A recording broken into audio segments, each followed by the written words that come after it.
नमो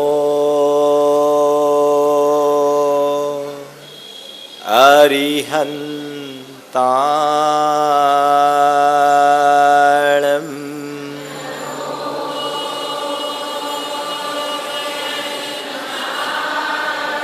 नमो सिद्धाणं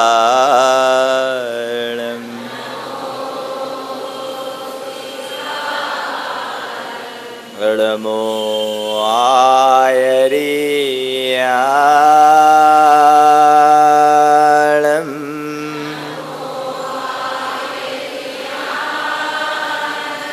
नमो उवज्झायाणं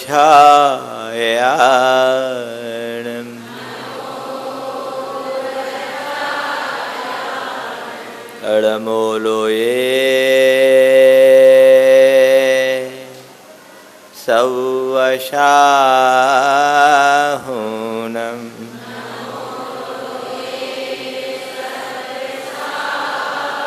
ऐसो पंचिणमोयारो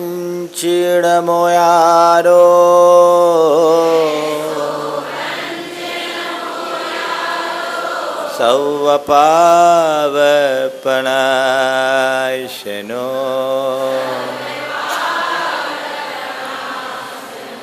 मंगलाळं च शव्वेशिं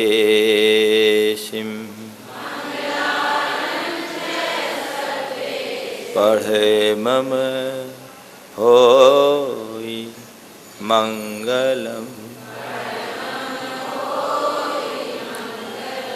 जय बोलो देवादिदेव 1008 श्री भगवान महावीर स्वामी की, अहिंसा परमो धर्म की, परम पूज आचार्य गुरुवर श्री विद्यासागर जी महाराज की।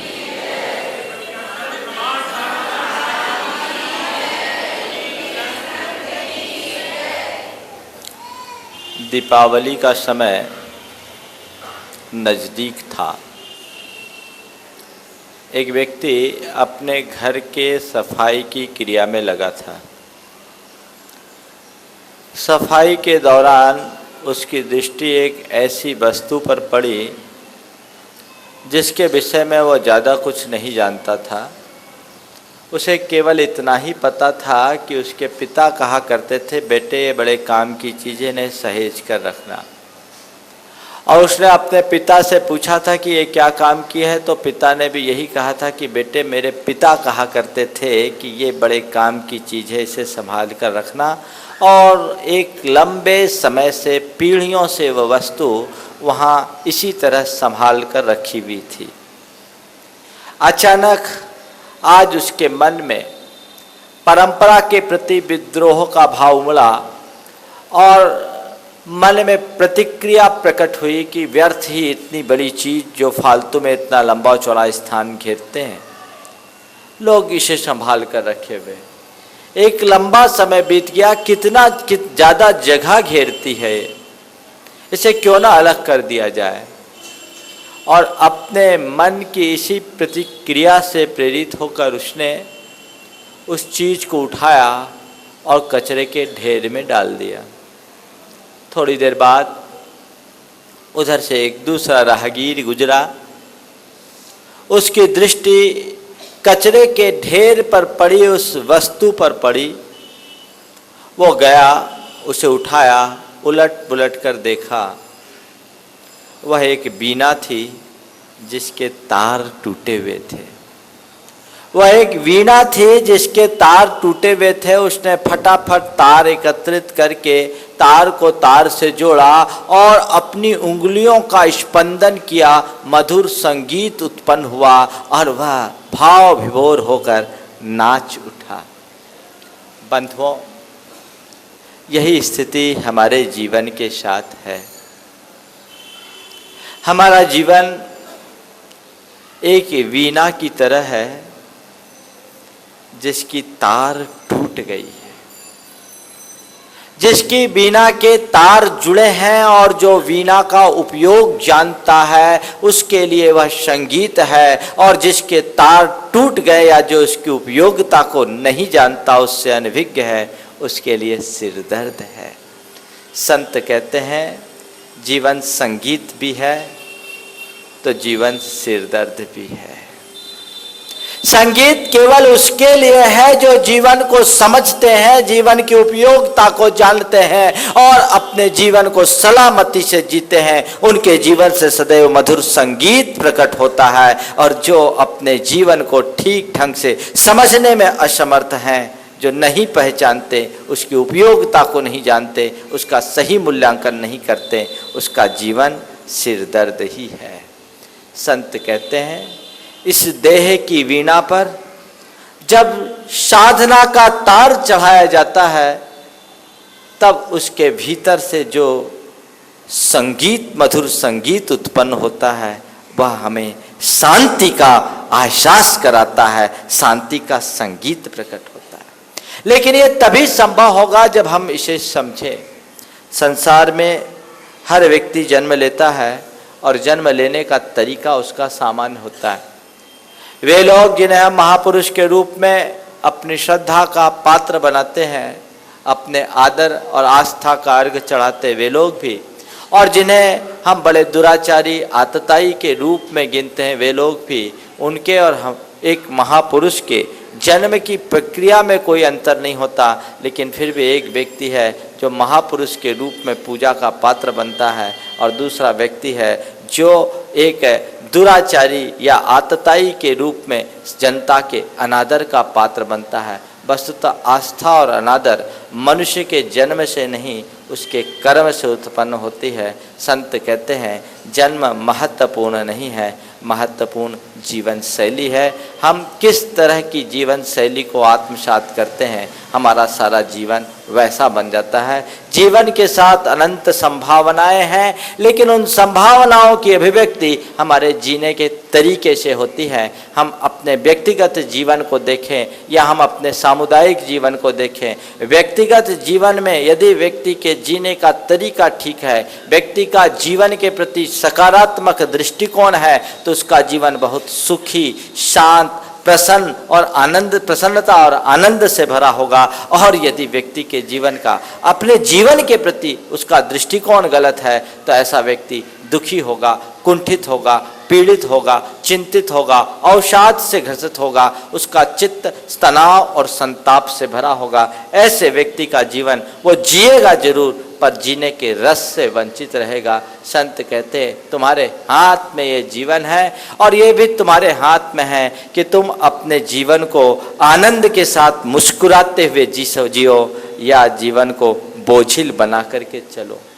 जीवन को हम मुस्कुराते हुए भी जी सकते हैं, अपने संपूर्ण जीवन को आनंद की यात्रा भी बनाया जा सकता है और जीवन को एक बोझ की तरह भी जिया जा सकता है। संत कहते हैं ये जीवन हमें प्रकृति की सबसे श्रेष्ठ सौगात है। मनुष्य जीवन से बड़ा और कोई जीवन इस संसार में नहीं है। प्रकृति की सर्वश्रेष्ठ कृति मानव जीवन को कहा जाता है। हमें प्रकृति ने यह सौगात दी तो हम इसका सत्कार करें, इसका सदुपयोग करें, जीवन का रस ले, जीवन का आनंद ले। और ये तभी संभव है जब हम अपने जीवन के प्रति सकारात्मक नजरिया अपनाएंगे, सकारात्मक दृष्टि रखेंगे। बंधुओं, अधिकतर लोगों की अपने जीवन के प्रति सही समझ नहीं है, जीवन के प्रति सही दृष्टि नहीं है। हम अपने जीवन को जीते हैं, लेकिन जीवन का जो मूल लक्ष्य है उससे प्रायः काफ़ी दूर रहते हैं, उसे हम पहचाने नहीं। बहुत सारे लोग हैं जिनने अपने जीवन का लक्ष्य केवल एक ही बना रखा है कि चाहे जितना बन सके हम भोग विलासता को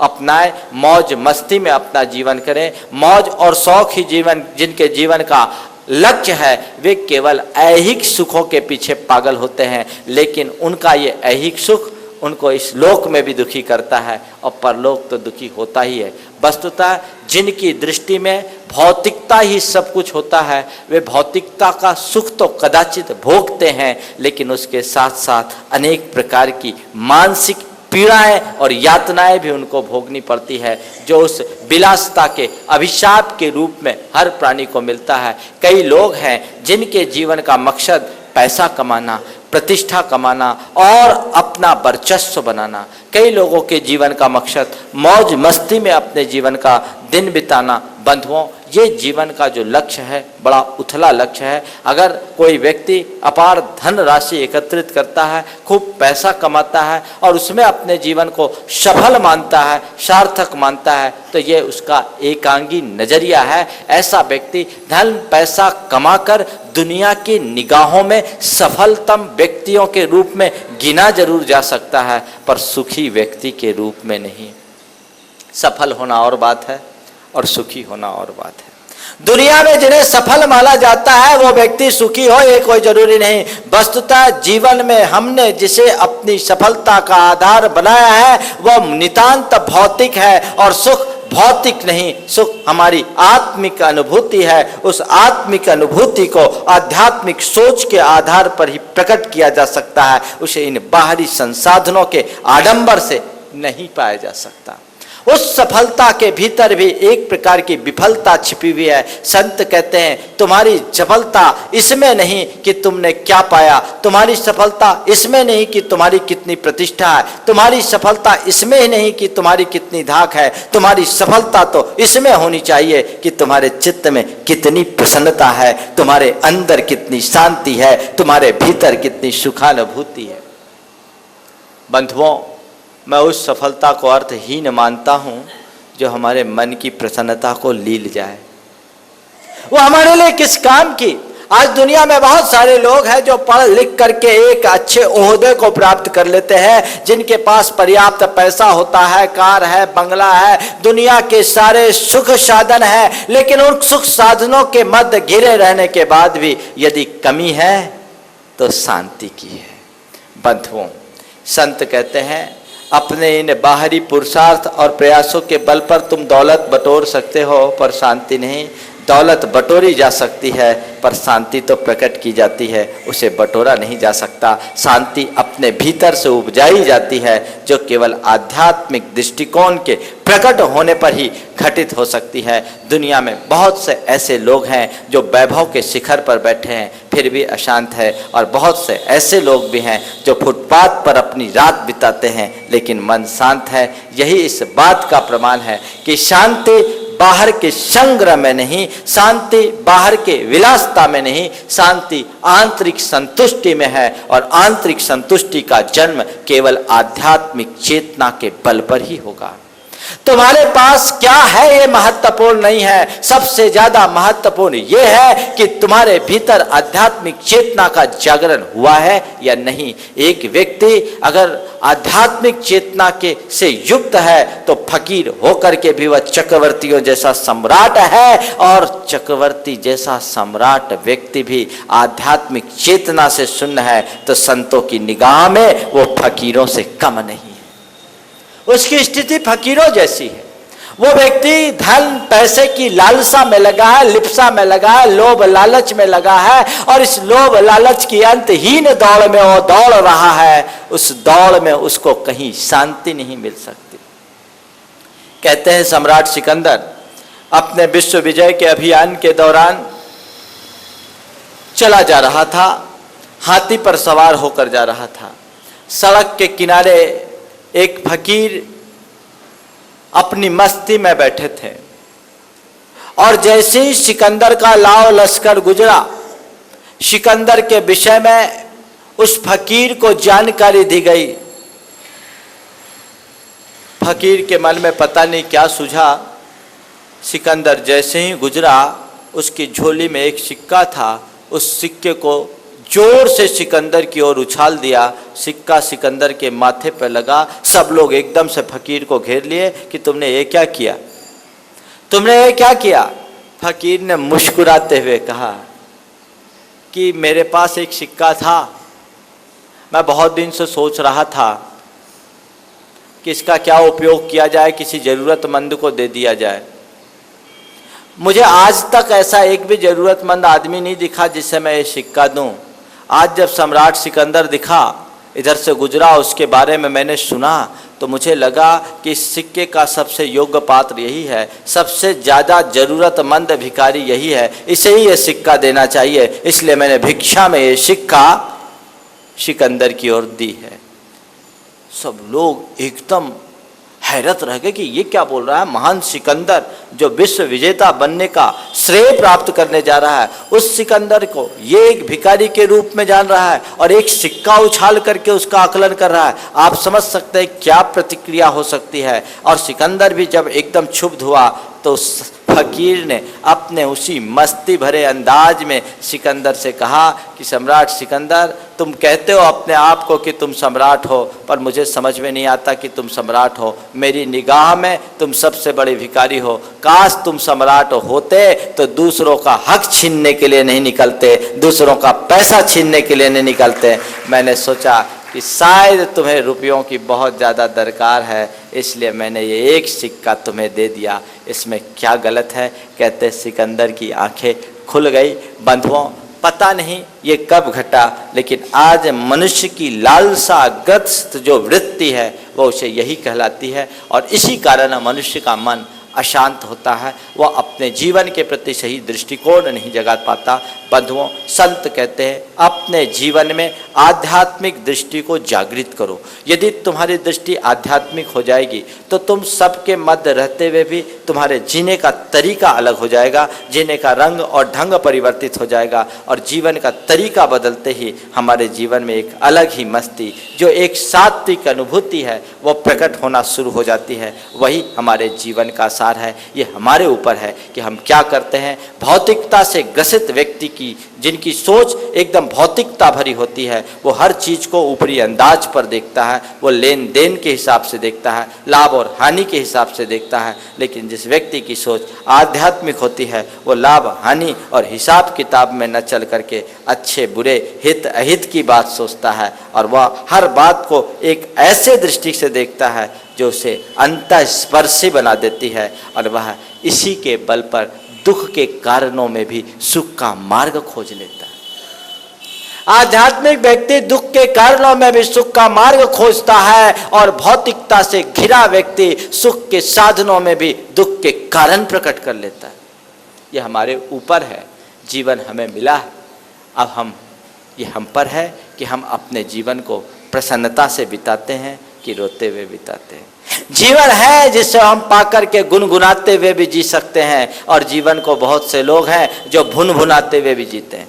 कुछ लोग गुनगुनाते हुए जीते हैं, कुछ भुनभुनाते हुए जीते हैं। अब हम पर है, हम कैसे जिए तय हमें करना है। अभी तक हम क्या किए हैं ये देखें। यदि गुनगुनाते हुए जिए हैं तो वो मस्ती चेहरे पर दिखाई पड़नी चाहिए। जो गुनगुनाता है उसका चेहरा कुछ और होता है और भुनभुनाता है उसका चेहरा कुछ और होता है। हम हमेशा जानते हैं वक्त्रम वक्ति ही मानुषम, मनुष्य का चेहरा ही उसके भीतर की व्यथा कथा को खोल देता है, सब कुछ प्रकट कर देता है। कहने की जरूरत नहीं है, पर संत कहते हैं जीना तो हमें इन्हीं सब स्थितियों के बीच है, चाहे गुनगुनाते हुए जिए तो और भुनभुनाते हुए जिए तो। यदि हम ठीक तरीके से जीने का मार्ग अंगीकार करते हैं तो हमसे ज़्यादा मस्ती और आनंद का उपभोग कोई दूसरा नहीं कर सकता। और जीने का तरीका यदि हमारा असम्यक होगा तो हमसे ज़्यादा दुखी और कोई नहीं होगा। मस्त व्यक्ति भी इसी दुनिया में जन्मते हैं और त्रस्त व्यक्ति भी इसी दुनिया में जन्मते हैं। हम अपने ही नज़रिया से मस्त होते हैं और अपने ही सोच से त्रस्त होते हैं। हमें ऐसा लगता है कि कोई दूसरा हमें त्रस्त कर रहा है, कोई दूसरा हमें दुखी कर रहा है। ये हमारी अपनी अज्ञानता है। हम सारे दुखों को, संताप को, पीड़ा को, व्याकुलता को खुद आमंत्रित करते हैं तो अपने भीतर सुख, शांति और प्रसन्नता को खुद ही प्रकट किया जा सकता है। क्या क्या कारण हैं जो हमारे जीवन में अशांति उत्पन्न करती हैं और कौन से उपाय हैं जिनके बल पर हम अपने जीवन को शांत तरीके से जीने का मार्ग पा सकते हैं। आज मैं आपसे उन्हीं बातों की कुछ चर्चा कर रहा हूँ। वस्तुतः हमारे चित्त में जो अशांति है, अशांति यानी जीवन की सहजता का अभाव और शांति यानी सहजता। जहाँ सहजता है वहाँ शांति है, जहाँ असहजता है वहाँ अशांति है। हम असहज क्यों होते? संत कहते जीवन को सहजता से जियो, लेकिन हम सहजता से रह नहीं पाते। हमारी सहजता को प्रभावित करने वाले जो कारक हैं उसमें से मैं आज 4 कारणों की आप सबके बीच चर्चा करने जा रहा हूँ। ये ऐसे कारण हैं जिस इससे कमोबेश हर व्यक्ति प्रभावित है। और जिस व्यक्ति के जीवन में ये कारण प्रभावित होते हैं, जो जुड़े रहते हैं, वो व्यक्ति कभी सुख से जीवन जी नहीं सकता। वो 4 कारण है, उसमें सबसे पहला कारण है चिंता, दूसरा कारण है प्रतिक्रिया, चिंता, दूसरा कारण है प्रतिक्रिया, तीसरा कारण है भय। चिंता, प्रतिक्रिया, भय और अहम। ये 4 ऐसे प्रमुख कारण हैं जो व्यक्ति को अशांत कर देते हैं, हमारी सहजता को प्रभावित करते हैं। अभी हम सब कुछ ठीक ठाक चल रहा है, कोई बात नहीं, आराम से सब कुछ चल रहा है, और अगर कोई धीरे से आपके कान में कह दे कि भाई साहब दुकान में एक्साइज वाले या इनकम टैक्स वाले आए हैं, अभी उधर से चक्कर लगा रहे थे, क्या हो गया? मन में टेंशन आ गया, बार बार घड़ी देखना शुरू करोगे, महाराज कब छोड़ रहे हैं प्रवचन, हमने तो सोचा था कि 3:30 बजे तक खत्म हो जाएगा, अब 4 बजने वाले हैं, छोड़ रहे हैं कि नहीं छोड़ रहे हैं। और ज़्यादा व्याकुलता और बेचैनी होगी तो आप धीरे से नज़र बचाकर कब खिसक जाओगे पता भी नहीं लगेगा। क्या हुआ? क्या हुआ? इसके पीछे मूल कारण हमारी चिंता, और चिंता जन्म लेती है कैसे? हमारी आसक्ति से। आसक्ति और चिंता दोनों साथ साथ चलती है। जैसे मनुष्य के जीवन में जितनी अधिक आसक्ति होती है, उस व्यक्ति के जीवन में उतनी अधिक चिंता होती है, और जिस व्यक्ति के जीवन में जितनी अधिक चिंता होती है, उसके जीवन में उतना ही दुख होता है। चिंता हमारे जीवन का सबसे बड़ा शत्रु है।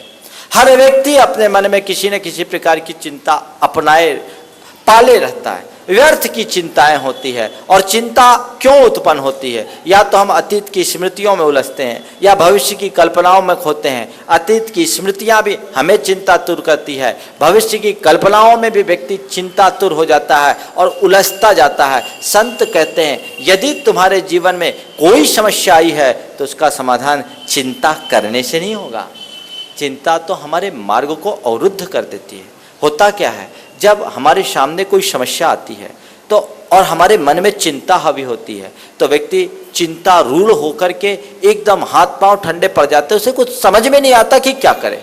संत कहते चिंता के हावी होते ही हमारा जो मनो मस्तिष्क है वो प्रभावित होने लगता है, काम करना बंद कर जाता है। कभी घबराओ मत, कोई समस्या आई है चिंता मत करो। चिंता करने से क्या होगा? समाधान के रास्ते को ढूंढो, समाधान के रास्ते को ढूंढो। और चिंता से समाधान नहीं है, चिंतन से समाधान है। चिंता तो खुद में एक समस्या है।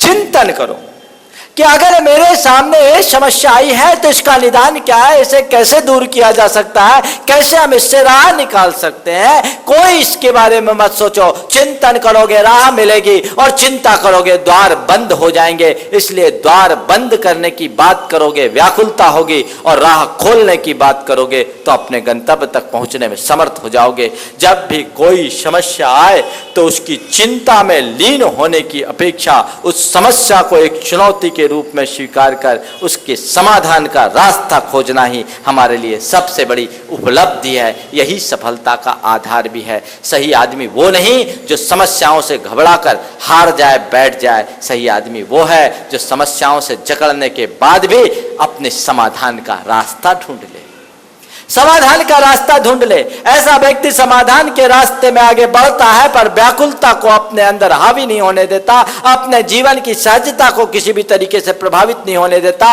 और उसी स्थिरता के बल पर बड़ी बड़ी समस्याओं को चुटकी में निपटा देता है। और बहुत से ऐसे लोग हैं जो चुटकी सी समस्या को बहुत बड़ा रूप दे देते हैं। छोटी सी समस्या आई और वो हाथ पांव बिल्कुल ठंडे हो गए। संत कहते कभी मत घबराओ, ये ध्यान रखो कि 99 दरवाजे बंद होते हैं तो 100वां द्वार जरूर खुलता है। तुम बंद दरवाजे की ओर मत देखो, खुले दरवाजे की ओर देखने की कोशिश करो। और ध्यान रखना, बंद दरवाजे से कोई बाहर नहीं आता, मार्ग तो खुले दरवाजे से मिलता है। तो जो दरवाजे बंद हो गए उनमें माथा फोड़ने की अपेक्षा जो दरवाजा खुला है उस ओर बढ़ जाओ, समस्या अपने आप ठीक हो जाएगी। सहजता को प्रभावित करती है मन की चिंता। चिंता कभी मत करिए। कहते हैं चिंता चिता से भी खतरनाक होती है। चिता तो मनुष्य को केवल एक बार जलाती है, पर चिंता जीवन भर जलाती है। और अंतर क्या है? चिता मुर्दे को जलाती है और चिंता जिंदे को। चिता मरने के बाद जलाती है और चिंता जीते जी। चिता एक बार जलाती है और चिंता जीवन भर। इसलिए चिंता को हावी मत होने दो। कुछ भी हो सहज भाव से स्वीकार करो। ये मान करके चलो जो कल देगा वो कल की व्यवस्था भी देगा, जो चोंच देगा वो चुग्गा भी देगा। कल होगा, कल की व्यवस्था अपने आप होगी। एक बच्चा जब जन्म लेता है तो प्रकृति भी उसके मां के पास दूध की व्यवस्था कर लेती। जन्म लेते ही, संतान के जन्म लेते ही मां के पेट में दूध उमड़ पड़ता है, तो फिर चिंता क्या। अजगर करे न चाकरी और पंछी करे न काम, और दास मलुका कह गए सबके दाता राम। विश्वास रखिए, कल देगा तो कल की व्यवस्था भी होगी। चिंता करने में किसी समस्या का समाधान नहीं, सिवाय व्यग्रता और बेचैनी के। समाधान और स्थिरता यदि कुछ है तो अपने चिंतन से है। इसलिए ध्यान रखो, कभी कोई ऐसी स्थिति आए, चिंता को अपने चित्त पर हावी मत होने दो। घटना घटे, होता है, कुछ घटता है तो भविष्य के विषय में थोड़ा सचेत और सावधान होना तो पड़ता है। कोई बात नहीं, उसके प्रति थोड़ा जागरूक हों, सतर्क रहें कि कुछ ऐसा ना हो जाए, सावधान रहें, कोई दिक्कत नहीं। लेकिन संकालू ना बने, चिंतारूढ़ ना बने। अब ऐसा ना हो जाए, वैसा ना हो जाए, वैसा ना हो जाए। कई कई प्रकार की लोगों की चिंताएं होती है जिनको सुनकर के बड़ा अटपटा लगता है, व्यर्थ की चिंता। ऐसा ना हो, ऐसा ना हो। अभी 4 रोज पहले एक युवक मेरे पास आया, बोला महाराज हमने सुना है 2012 में प्रलय हो जाएगा। महाराज फिर क्या होगा, हम लोगों को कुछ समझ में नहीं आ रहा। हम बोले जब होगा सो होगा, किसने बता दिया? अरे महाराज सारे चैनलों में आया, बाजार में बहुत सीडी बिक रही है उसकी, आप देखो तो। हम बोले मुझे नहीं देखना, ये सब बेवकूफ़ी भरी बातें। जो होना होगा सो होगा, कौन रोक लेगा? अगर प्रलय में ही तेरा जाला निश्चित होगा तो जाएंगे, दुनिया जाएगी, तुम अकेले थोड़े जाओगे। अरे महाराज हमें तो बहुत चिंता हो रही। अब उसकी चिंता को कौन समझे? सार्थक चिंता कम होती है, निरर्थक चिंता ज्यादा। और आजकल तो कई ऐसे कारक बन गए हैं जो अनावश्यक रूप से मनुष्य को चिंता में धकेल देती है, चिंता में ठेल देती है। हम ऐसी प्रवृत्ति से बचे। चिंता को अपने चित्त पर हावी मत होने दें। आपके जीवन में कभी परिस्थिति आए, कोई भी विषम परिस्थिति आए, घबराइए मत, उसका सामना कीजिए। परिस्थिति का पक्षी तुम्हारे सिर पर बैठे, कोई दिक्कत नहीं, बैठ जाने दो, पर उसे चिंता की घोंसला मत बनाने दो। सिर पर बैठा पक्षी हो जाएगा, लेकिन घोंसला बना करके बैठ गया तो फिर घर कर जाएगा। ऐसी कोई स्थिति आती है तो ठीक है, उसके समाधान का राह निकालना चाहिए। उसे अपने चित्त पर हावी मत होने दीजिए। और ऐसा वही व्यक्ति कर सकता है जिसका कर्म सिद्धांत पर विश्वास है, जो ये जानता है कि मेरे जीवन के सुख दुख संयोग वियोग जितने भी हैं वो मेरे अधीन नहीं हैं, वे सब मेरे भाग्य के अधीन हैं। मैं अपनी तकदीर पर, अपने ललाट पर जो लेख लिखा कर लाया हूँ, उसके अलावा और मेरे साथ कुछ नहीं होने वाला। हर मनुष्य के माथे पर, ललाट पर लेख लिखा है, इसके अलावा और कुछ नहीं है। तो जो होना होगा सो होगा। मेरा कर्तव्य है कि मैं अपनी तरफ से असावधानी न करूं, सतर्कता को अपनाऊं। लेकिन चिंता करने से क्या होगा? व्यर्थ की चिंताओं से अपने आप को बचाना पहला प्रयास। चिंता से आपको बचने का मैं सूत्र दे रहा हूं। कर्म सिद्धांत पर विश्वास रखिए, वर्तमान में जीने का अभ्यास कीजिए। भूत और भविष्य के बारे में ज्यादा मत सोचो। एक बार मैं ऐसी बात कह रहा था कि भूत भविष्य की बात मत सोचो, भूत तो व्यतीत हो गया, भविष्य अभी आया नहीं, क्या करोगे? एक ने बोला महाराज जी भूत की बात तो समझ में आती कि चलो जो बीत गया वो बीत गया, उसके बारे में नहीं सोचे, लेकिन महाराज भविष्य के बारे में नहीं सोचेंगे तो काम कैसे चलेगा? आजकल तो बहुत ऐसा है, आदमी को तो दूरदर्शी होना चाहिए। हमने बोला ठीक है, दूरदर्शी होना अच्छी बात है, पर दुखदर्शी होना अच्छी बात नहीं। तुम दूरदर्शी हो या दुखदर्शी है, टटोल करके देखो, कहीं तुम्हारी दूरदर्शिता दुखदर्शिता ना बन जाए। भविष्य की योजना बनाना दूरदर्शिता है और भविष्य की चिंता करना दुखदर्शिता। भविष्य की योजना बनाइए। आप इस तरीके से प्लानिंग कीजिए कि मैं अपने सुनहरे भविष्य को किस तरह से बना सको, अपने भविष्य को किस तरह से उज्जवल बना सको, सुना उज्जवल भविष्य का निर्माण कैसे किया जा सको। हर व्यक्ति की अपनी प्लानिंग होती, योजनाएं होती है। योजना में कोई नुकसान नहीं है, नुकसान तो केवल चिंता में है। कल क्या खाना है ये सोचना योजना है, लेकिन कल खाना मिलेगा कि नहीं, कल मिलेगा कि नहीं मिलेगा कि नहीं मिलेगा, ये चिंता है। ऐसा व्यक्ति कल की योजना बनाने में कोई हानि नहीं, लेकिन चिंता करने में आज का मजा भी गंवा दोगे। इसलिए भविष्य के प्रति आप सावधान रहिए, जागरूक रहिए, पर चिंता मत कीजिए। बात गांठ में बांध कर रखिए कि आज आपका अच्छा होगा तो कल अच्छा होके ही रहेगा, क्योंकि आपका आज ही कल का बीज है। आज जो हम कर रहे हैं वो कल के लिए बीजारोपण ही तो कर रहे हैं। जो हम आज करेंगे वो कल फलेगा, कल करेंगे वो परसों फलेगा। इसलिए भविष्य के विषय में चिंता को अपने दिमाग में हावी मत होने दीजिए। आपके जीवन में कहीं से अशांति प्रकट नहीं होगी, कहीं से व्यग्रता और बेचैनी नहीं होगी। वर्तमान को देखिए, लेकिन क्या करे, कुछ लोग तो ऐसे होते सब कुछ होने के बाद भी ऐसी ऐसी चिंताएं पाल लेते हैं जिनका कोई हिसाब किताब ही नहीं। आप लोगों ने एक किस्सा सुना होगा, बड़ा पुराना किस्सा है, पर आज के प्रसंग में मैं आप सबको सुनाना चाह रहा हूँ। एक सेठ था, अपार धन संपत्ति थी, किसी चीज की कमी नहीं थी, पर बीते कुछ दिनों से वो बड़ा बेचैन सा था। रात में ठीक ढंग से नींद नहीं आती थी और खाना पीना भी ठीक ढंग से नहीं होता था। पत्नी बड़ी धर्मपरायण थी। पति की इस दशा को देखकर उसका मन बड़ा व्यथित था। उसने एक दिन पति से पूछा कि अपने पास किसी चीज की कमी नहीं है, सब कुछ है, फिर आप इतने ज्यादा चिंतित से क्यों दिखाई पड़ते हैं? ना आप ढंग से सो पाते हैं, ना खा पाते हैं, आखिर क्या कारण?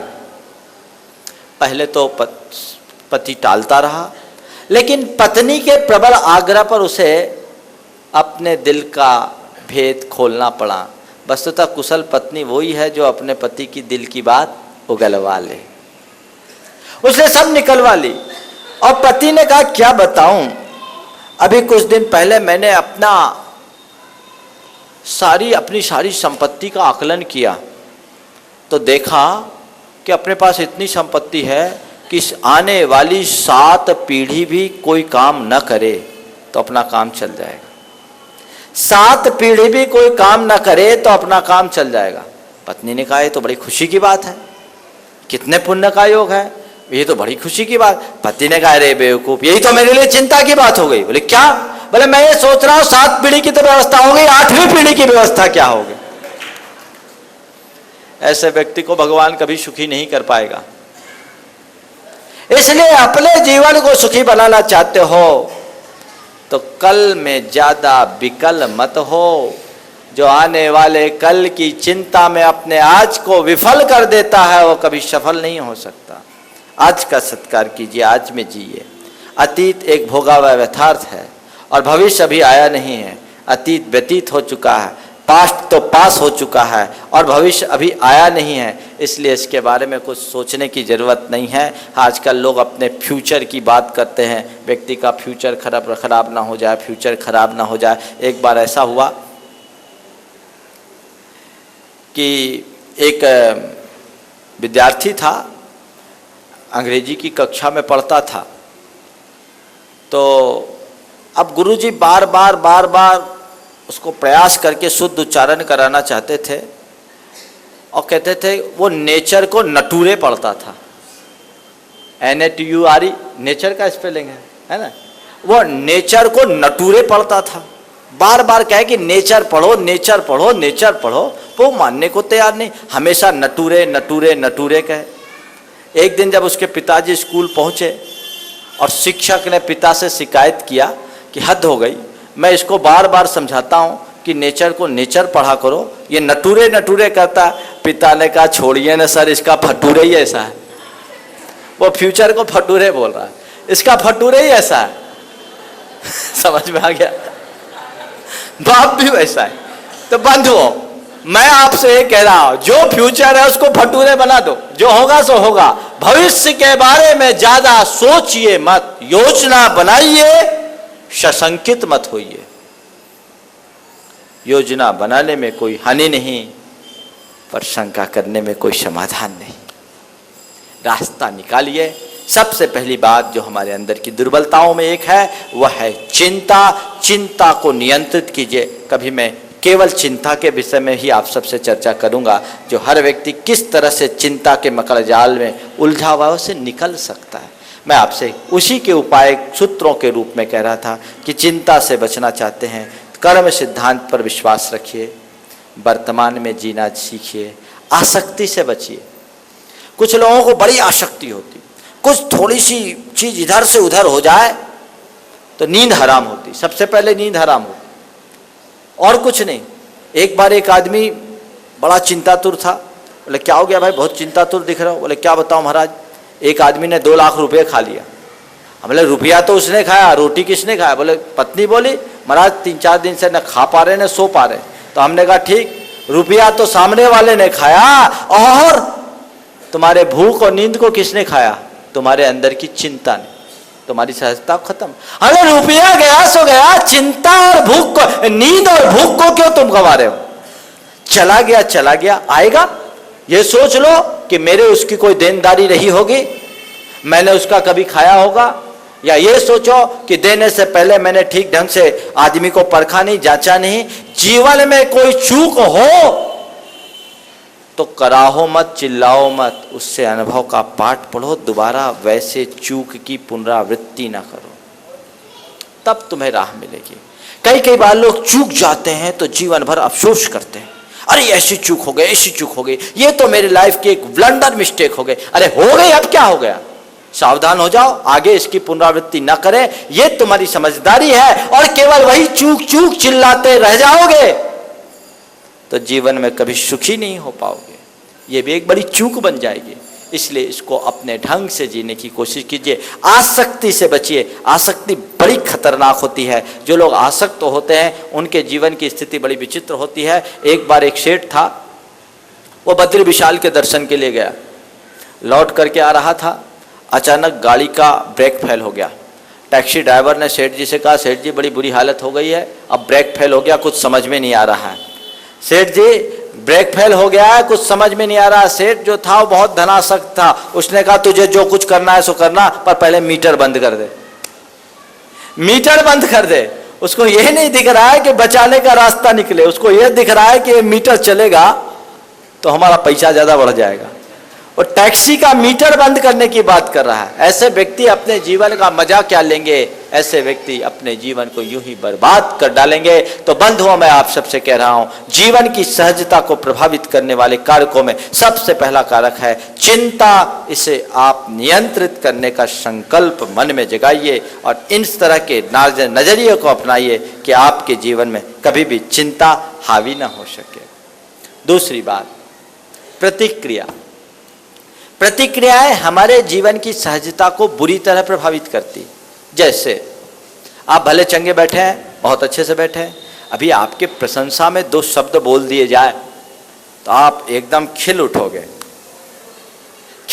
रोम रोम पुलकित हो उठेगा, एकदम खिल जाओगे। और यदि आप पर कोई आक्षेप कर दिया जाए तो खौल उठोगे, खिलेंगे भी और खोलेंगे भी। एक शब्द सुना खिल गए, एक शब्द सुना खोल गए। न जाने 24 घंटे में आप कितनी बार खिलते हैं और कितनी बार खोलते हैं। सामने वाला तो कह के चला जाता, आग आपके भीतर लगती। ये क्या हुआ, आपके जीवन की सहजता को खत्म कर दी। यह है प्रतिक्रिया। प्रतिक्रिया का मतलब क्या, किसी घटना के घट जाने के बाद अपने चित्त में बार बार उसका उभरना, यह प्रतिक्रिया है। और यह प्रतिक्रियावादी मनोवृत्ति से ग्रसित लोग कभी सुखी नहीं हो सकते, क्योंकि लोगों की प्रतिक्रियाएं एक सी नहीं रहती। हम कितना भी अच्छा आदमी क्यों ना हो या हम कितना अच्छा काम क्यों ना करें, सब लोग उसे अच्छा कहें ये कोई जरूरी नहीं। अच्छे काम को भी बुरा कहने वाले लोग होते हैं। आज अगर 4 प्रशंसा करते हैं तो एक आध आलोचक भी होता है, सर्वत्र होता है। जहां फूल खिलते हैं वहां कांटे तो अपने आप होते ही हैं। ये स्थितियां हैं। लेकिन लोग जो इनसे प्रभावित हो जाते हैं वो बेचैन हो जाते हैं। थोड़ी थोड़ी बात में उनके जीवन का संतुलन, उनके अंदर की सहजता, उनके मन की शांति प्रभावित प्रभावित हो जाती है। हम किसी की तारीफ सुनते ही एकदम प्रसन्न हो उठते हैं और टिप्पणी करते हैं तो एकदम खिन्न हो जाते हैं। संत कहते कोई तारीफ करे प्रसन्न मत हो, कोई टिप्पणी करे खिन्न मत हो। प्रतिक्रियाओं से अपने आप को बचाओ। किसी के द्वारा कुछ कहे तो तुरंत प्रतिक्रिया मत करो, और कोई प्रतिक्रिया करे तो उससे प्रभावित मत हो। हम दो जगह अशांत होते हैं। किसी ने कुछ कहा नहीं और हमने तुरंत प्रतिक्रिया कर दी। बिल्कुल, कोई एक शब्द कहता हम 10 शब्द सुना देते हैं। नहीं कहे सोचना शुरू कर देते हैं, मन ही मन दुखी करते हैं। आप सड़क चलते जा रहे हैं, एक आदमी दूसरे आदमी से कोई बातचीत कर रहा है और वो ऐसा आदमी है जिससे आपका कोई मनमुटाव है, आपका उससे अनबन चल रहा है एक लंबे असर से, और वो अपना बातचीत किसी दूसरे संदर्भ में भी कर रहा है और आप उधर से गुजरे, आपके कान में बात, एक ही कान में वाक्य पड़ा, सामने वाले को अब सबक सिखाना होगा। अब आप सुन लिए, उसकी क्या योजना है, उसकी क्या प्लानिंग है, उसकी बात का क्या संदर्भ आपको पता नहीं। अच्छा, ये मुझे अब सबक सिखाएगा, पता नहीं बहुत पावरफुल आदमी है, कोई नुकसान न करा दे, कहीं जाकर के कहीं शिकायत न कर दे, विभागीय जांच न करवा दे, हमारी पार्टी को हमसे तोड़ न दे। न जाने कितने प्रकार का फितूर आपके दिमाग में आ जाएगा और इसका असर क्या होगा? आपकी सबसे पहले नींद जाएगी, बाद में भूख जाएगी, चिंता हुई हो गई। आपने एक वाक्य सुना और उसकी प्रतिक्रिया के परिणाम स्वरूप इतने सारे कष्टों को आमंत्रित कर लिया। यदि आपने उसे सुनकर अनसुना किया होता तो ये झंझट से तो बच गए होते, बच गए होते। आप घर परिवार में देखिए, आपके मन में जो अशांति होती है, घर परिवार में जो तनातनी होती है, उसका मूल कारण प्रतिक्रिया है। एक्शन और रिएक्शन बहुत जल्दी हो जाता है और उल्टी प्रतिक्रिया जल्दी होती है, सीधी प्रतिक्रिया कम होती है। प्रतिक्रियाएं दो तरह की होती है, एक सीधी भी होती है, एक उल्टी भी होती है। किसी अच्छे कार्य की अनुमोदना करना सही प्रतिक्रिया है और अच्छे को भी गलत नजरिए से देखना बुरी प्रतिक्रिया है। लोग बुरी प्रतिक्रियाएं ज्यादा करते हैं, अच्छी प्रतिक्रियाएं कम करते हैं। अच्छाई का असर आज लोगों पर कम पड़ता है, बुराइयां बहुत जल्दी मनुष्य को जकड़ लेती है। आप इन सब बातों को नजरअंदाज करने की कोशिश कीजिए। ये ऐसे कारक है जो हमारी आत्मा की शांति को लीलते हैं, हमारे जीवन की सहजता को विनष्ट करते हैं, हमारे अंदर मन को दुखी बना डालते हैं। इनको दूर कीजिए, इससे हमारा अपना हित होता है, सामने वाला क्या हित करेगा। यदि कोई कुछ कहता है नजरअंदाज करो, ठीक है जाने दो, हो जाने दो, लेट अस गो, निकल जाने दो। इतनी उदारता अपने मन में आ जाए तो कोई कुछ भी बोल दे, आपको फर्क नहीं पड़ेगा। अरे वो हमसे ऐसा बोल रही थी, पता नहीं आजकल तो बहुत आगे बढ़ गई है, क्या है, थोड़ा सा मान मिलने लगा ना, भाव बहुत बढ़ गए। अब उनके भाव बढ़े चाहे नहीं बढ़े, तुमने अपने भाव के जरूर गिरा दिए। ये जो प्रतिक्रियाएं हैं, अपने मन में ठान लीजिए कि हम अपने चित्त पर प्रतिक्रियाओं को हावी नहीं होने देंगे। यदि आप प्रतिक्रिया विरति के व्रत को अंगीकार कर लेते हैं तो दुनिया में कोई ऐसी ताकत नहीं जो आपको दुखी बना दे। कोई कुछ भी कहे, गाली दे, सुन लो, इधर से सुनो इधर से निकालो, अपमानित करो, मानो ही नहीं, मेरा अपमान कौन करता है, कर दिया सो कर दिया।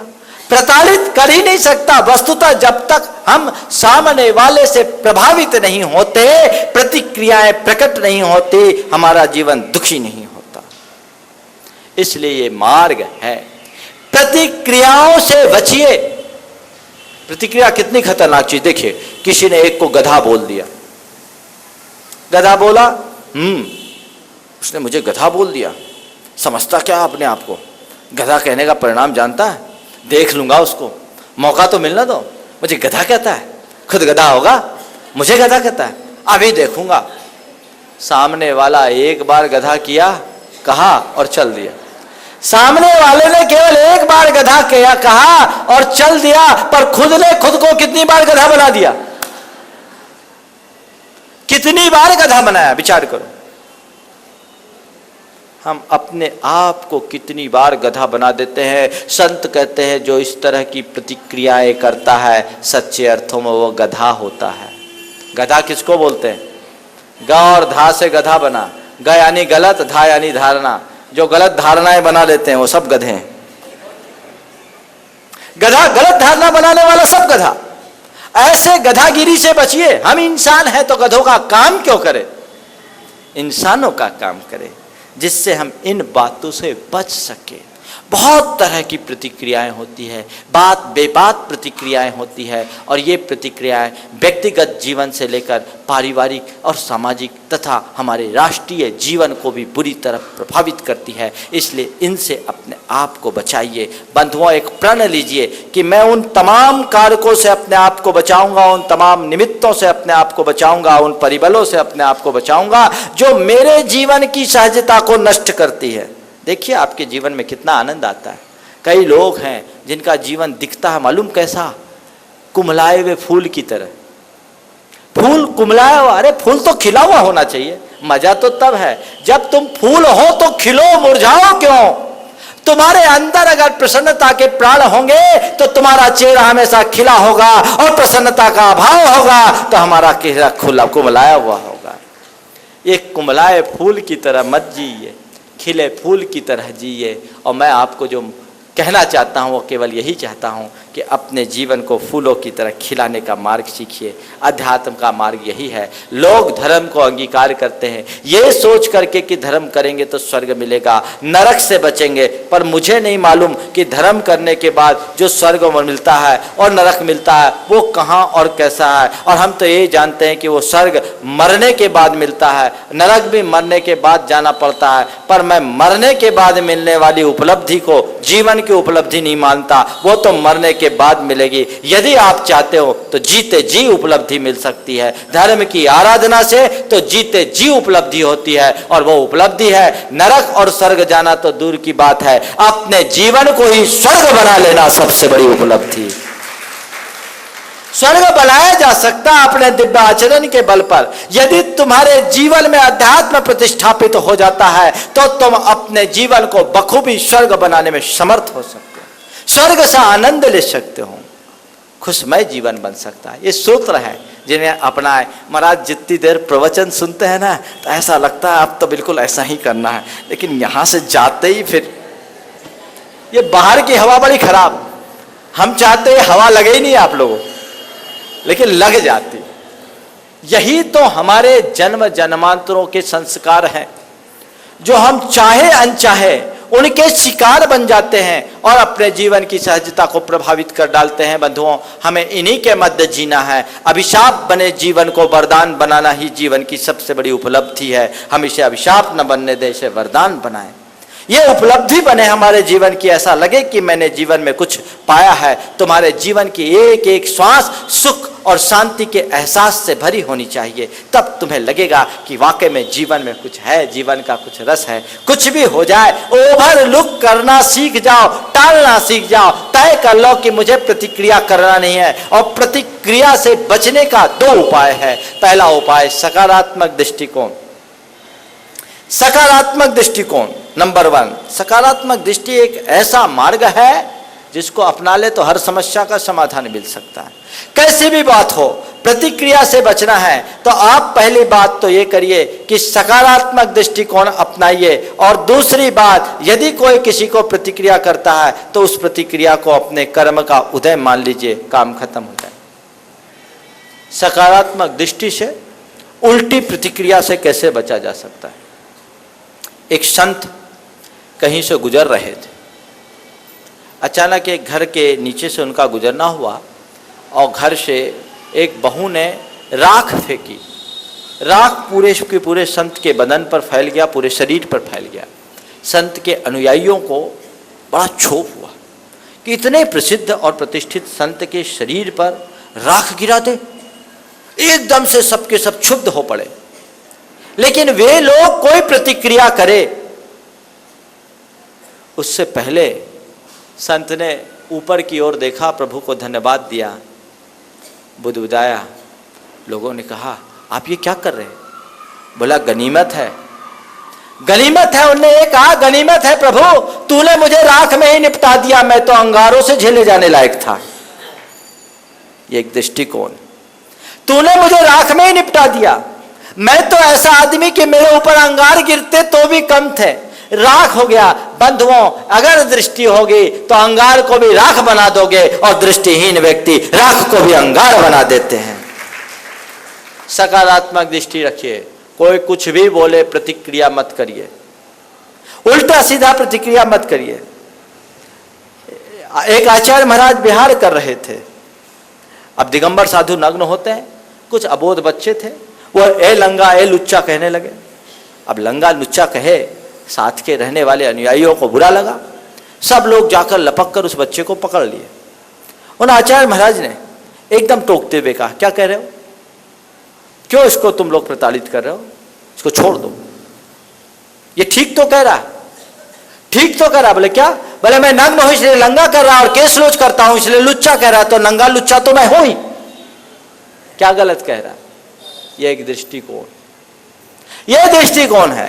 कोई आपके ऊपर फप्ती कसता है, कोई आप पर टिप्पणी करता है, कोई आप पर व्यंग्यबाण छोड़ता है, कोई आपका उपहास या परिहास करता है, तो उस समय आप देखो कि हो सकता है ये कमियां मेरे भीतर होगी, इसलिए सही कर रहा है, ऐसा करके ये मेरा हित कर रहा है, मेरी खामियों को मुझे बता रहा है, अब मैं इन्हें दूर करूंगा। निंदक नीरे राखी आंगन कुटी छवाए। सकारात्मक दृष्टि होगी, पॉजिटिव एटीट्यूड होगा, तो आप ऐसे ही देखोगे, और नेगेटिव होगा तो फायर हो जाओगे। फायर तो रात दिन होते ही हो, और जहाँ फायर होता है तो फिर क्या है। अब आजकल कूल लोग कम होते हैं, फायर ब्रांड लोग ज्यादा होते हैं, एकदम एक के बदले में 100, एक श्वास में देने की सामर्थ्य। बंधुओं, इससे मिलेगा क्या? शिवाय अशांति के। इसलिए यदि आप अपने मन को अशांति से बचाए रखना चाहते हैं, प्रतिक्रिया से बचो, और प्रतिक्रिया से बचने का एक सूत्र है कि कोई भी बात हो तो उसको सकारात्मक लहजे से देखने की कोशिश करो, जहां तक बने नकारात्मकता को अपने ऊपर हावी मत होने दीजिए। नंबर 1 हुआ। और नंबर 2, आप अपने कर्म के उदय को मान करके चलिए कि चलो आज मुझे कोई प्रताड़ित करने की बात कर रहा है, आज मुझे कोई अपशब्द भी बोल रहा है, या आज मुझे हर 50 आदमी के बीच में अपमानित कर रहा है, तो ये मेरे कर्म का उदय है। कल मैंने कभी इसको अपमानित किया होगा, आज वो कर्जा चुक रहा है, चलो जल्दी चुक गया, न जाने कितने जन्मों का कर्जा था, इसी जन्म में चुक गया। मन में शांति हो जाएगी, क्षमा का भाव आ जाएगा, क्षोभ कभी प्रकट नहीं होगा। और तीसरी बात, प्रतिक्रिया से बचना है। विनोदी बनिए, लाइटली लीजिए, मजाक में उड़ा दीजिए। कोई कितनी भी कटु बात कह दे और उसको ऐसे लाइटली ले लीजिए कि मामला ही खत्म। कई बार बहुत ऐसी स्थिति हो जाती है कि सामने वाले की बात इतनी तीखी लगती है कि आग लग जाए, लेकिन मजा तो तब है, मीठी बातों में तो सब बाग बाग होते हैं। मजा तो तब है जब तीखी बातों में भी बाग बाग हो सकता है। हमारे गुरु महाराज, जब मैं ब्रह्मचारी था तब की बात है, सन 1984 की, मध्य प्रदेश के एक नगर में थे। आचार्य महाराज को अंतराय हो गया, आहार उस दिन हो नहीं पाया, मंदिर में विराजमान थे। मैं भी वहीं बैठा था। एक संभ्रांत से व्यक्ति वहां पहुंचे, और आते ही उनने महाराज श्री से एक प्रश्न किया, महाराज Shri, what is your business? इस बेतुके और अटपटे प्रश्न को सुनकर क्या प्रतिक्रिया हो सकती है, आप समझ सकते हो। जितने लोग सुने सबके सब स्तब्ध हो गए, रह गए कि ये आदमी कैसी बेतुकी बात कर रहा है इतने बड़े आचार्य महाराज से, व्हाट इज योर बिजनेस। पर लोग अपनी प्रतिक्रिया प्रकट करें उससे पहले आचार्य महाराज ने जो जवाब दिया उसने सबको बाग बाग कर दिया। जैसे ही उनने पूछा व्हाट इज योर बिजनेस, आचार्य महाराज ने कहा business is my business. Business is my business, व्यस्तता ही मेरा व्यवसाय है। बंधुओं, ये एक दृष्टिकोण, ये एक दृष्टिकोण है, एक नजरिया है, आत्मसात किया जा सकता है। तो मैं आपसे कहना चाहता हूं, तारीफ में तो सब कोई पुलकित हो जाते हैं, मजा तो तब है जब टिप्पणी में भी पुलकित हो। संत कहते कदाचित पुलकित न हो पाओ तो कोई बात नहीं, कम से कम तटस्थ रहने की कला तो अपना लो, तुम्हारा उद्धार हो जाएगा। ये प्रतिक्रिया है जो हमारे जीवन की सहजता को बुरी तरह प्रभावित करती है। चौथा कारण है जीवन की सहजता को प्रभावित करने का, वो है भय। भय एक बहुत बड़ी दुर्बलता है। मनुष्य कई प्रकार की वास्तविक और काल्पनिक भयों का शिकार होकर एकदम असहज हो जाता है। बहुत सारे लोग डिप्रेशन में आ जाते हैं, अवसाद ग्रसित हो जाते हैं, कुछ ना हो जाए, कुछ ना हो जाए, कुछ ना हो जाए। और व्यर्थ का भय, भय का एक प्रकार का भूत हो जाता है। लोग कहते हैं भूत लग गया, मैं कहता हूँ भय का भूत सबसे बड़ा भूत होता है। और जिनका मनोबल कमजोर होता है उनके ऊपर ही ऐसे भूत सवार होते हैं। जिनका मनोबल मजबूत होता है उनसे भूतों को भी डर लगता है। ये भय एक बहुत खतरनाक चीज है। भय का निवारण कीजिए, आप भय को टालने की कोशिश कीजिए। और भय जीतने का एक उपाय है, जो जब जैसा होना होगा सो होगा। हमारे हाथ में है क्या? कई लोग अब गाड़ी पे चल रहे हैं, मन में भय हो रहा कहीं एक्सीडेंट ना हो जाए। अरे एक्सीडेंट ना हो जाए ऐसी चिंता करने से और ऐसी शंका करने से क्या होगा? तुम गाड़ी में बैठे हो तो सावधानी से गाड़ी ड्राइव करो, फिर जो होना होगा सो होगा। और इस चिंता में तुम्हारे दिमाग का संतुलन खोएगा तो ना होना हो तो हो जाएगा। भय, कई लोगों की नकारात्मकता हावी होती है भय के कारण। घर से बेटा बाहर गया, अकेला गया है, अरे बेटा बाहर गया है, माँ चिंता कर रही है, बेटा अकेला बाहर गया है, कहीं कोई दुर्घटना ना हो जाए। आजकल तो बहुत बम ब्लास्टिंग हो रही है, कहीं बम ब्लास्ट ना हो जाए। भयग्रस्त मनोवृत्ति हमेशा नकारात्मकता की ओर आकर्षित करती है। आपके दिमाग में ये चिंतन नहीं आएगा कि मेरा बेटा कितना होशियार और समर्थ हो गया कि आज अकेले सारा काम करने लगा है, अपने पापा को फ्री कर दिया है। अभी तक तो इनको खरीदी के लिए जाना पड़ता था, सारा कारोबार करने के लिए जाना पड़ता था। अब कितना योग्य हो गया कि अपने पापा को फ्री कर दिया और उसकी डीलिंग कितनी अच्छी हो गई। ये चिंतन नहीं आएगा, अरे गया है दिल्ली गया है, अभी 4 रोज पहले बम ब्लास्ट हुआ था, कहीं और ना हो जाए। ये भय है, इसको निवारित कीजिए। संत कहते हैं मौत से तो आदमी एक बार मरता है, लेकिन मौत के भय से जीते जी मरता रहता है। संत कहते हैं जब मरना होगा तो मरो, पर मरने से पहले मरण के भय से क्यों मरते हो? जो होगा सो होगा। भय को अपने जीवन में हावी मत होने दीजिए। आपके जीवन में संतुलन बना रहेगा और आप अपने जीवन को शांति से बिताने में समर्थ हो सकेंगे। और चौथा और सबसे खतरनाक कारण है अहम। अहम हमारी अशांति का सबसे बड़ा कारण है बंधुओं। मैं तो कहता हूं अहम की खूंटी में ही अशांति टंगती है। बहुत सारी चीजें हैं जो अपने अहम के लिए, अपने स्टेटस के लिए लोग ओढ़ लेते हैं। जहां अहम होता है वहां जीवन की सहजता खत्म हो जाती है, वहां कृत्रिमता ओढ़ ली जाती है। और जहां कृत्रिमता होती है वहां शांति कहाँ हो? कृत्रिमता ओढ़ ली जाती है वहां शांति कहाँ होगी? आज के लोगों का जीवन बड़ा कृत्रिम जीवन हो गया है। वो भीतर से कुछ है, बाहर से कुछ है। बाहर से टिपटाप दिखते हैं, भीतर से फुटपाथ है।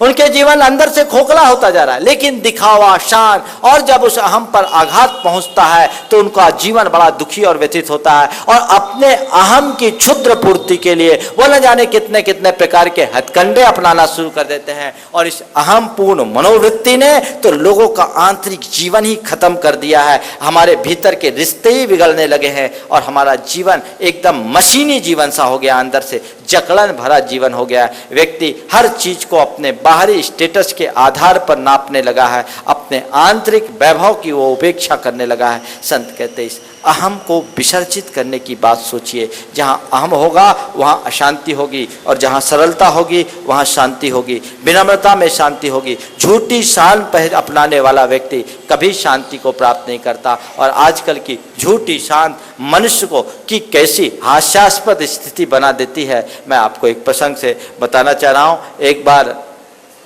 एक महिला चली जा रही थी, बहुत सजी धजी थी।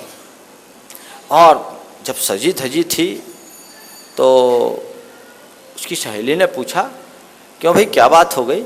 आज तुम बहुत अपडेट दिख रही हो, बहुत सजी धजी दिख रही हो, और तुमने नया मकान में भी ले लिया है। क्या तुम्हारी पति की आय बढ़ गई? क्या तुम्हारे पति ने कारोबार बदल लिया? क्या तुम्हारे पति की आय बढ़ गई? क्या ये सब कैसे हो गया? बोले नहीं, मैंने अपना पति बदल लिया। आय नहीं बढ़ी, पति बदल लिया। अब पति और पत्नी भी कपड़े की तरह बदलने लगे लोग।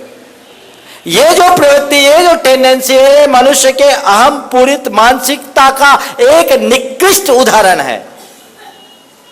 इससे व्यक्ति सोचे, इसके प्रति सचेत हो, इसके प्रति जागरूक हो। और ऐसी जागरूकता जब मनुष्य के मनोमस्तिष्क में जगती है तब उसके जीवन में सहजता आती है। बंधुओं, समय आप सबका हो गया है, इसलिए मैं अधिक विस्तार न देते हुए सार में केवल इतना ही कहना चाहता हूं। अपने जीवन को सुखी बनाना चाहते हो, चिंता को अपने सिर पर सवार मत होने दो, प्रतिक्रियाओं से अपने आप को बचाओ, भय से अपने आपको मुक्त करने का प्रयत्न करो और जहां तक बने अपने अहम को गलाने की कोशिश करो। यही हमारे जीवन की शांति का राज है। इसी के बल पर हम अपने जीवन को सुखी बना सकते हैं। सभी का जीवन सुखी हो, सभी के जीवन में शांति और सहजता का प्रवाह प्रकट हो। इसी मंगल भावना के साथ मैं अपनी वाणी को यहीं पर विराम दे रहा हूँ। बोलिए अहिंसा परमो धर्म की। बोलिए परम पूज्य 108 श्री प्रमाण सागर जी महाराज।